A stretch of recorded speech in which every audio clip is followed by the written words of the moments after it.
उन्हाळ्याच्या सुट्ट्या संपून शाळा सुरू होण्याचा काळ मुलांसाठी आणि पालकांसाठी महत्त्वाचा संक्रमण कालावधी असतो.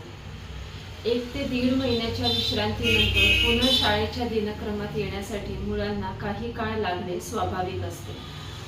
मानसशास्त्रीय दृष्टिकोनातून पाहिले तर कोणताही बदल स्वीकारताना व्यक्तीच्या मनात अनिश्चितता, अस्वस्थता किंवा थोडासा ताण निर्माण होऊ शकतो. त्यामुळे सुरुवातीच्या काही दिवसात मुलांचा उत्साह कमी दिसणे, चिडचिड होणे, शाळेत जाण्यास नाखुश असणे किंवा अभ्यासात लक्ष न लागणे या प्रतिक्रिया सामान्य असतात.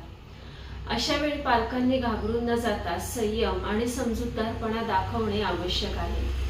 मुलांना त्यांच्या भावना व्यक्त करण्याची संधी द्यावी. त्यांच्या भावनांना मान्यता दिल्यास त्यांचा ताण कमी होतो आणि बदल स्वीकारणे सोपे होते.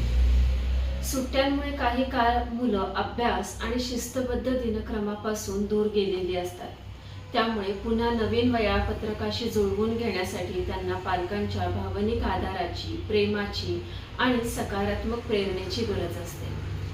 पालकांनी मुलांशी बोलताना सकारात्मक शब्दांचा वापर करावा. सततची टीका, इतर मुलांशी तुलना करणे, सतत दबाव टाकणे यामुळे मुलांचा आत्मविश्वास कमी होऊ शकतो. या उलट प्रोत्साहन, कौतुक आणि विश्वास यामुळे मुलांमध्ये स्वकार्यक्षमता आणि आत्मविश्वास वाढतो.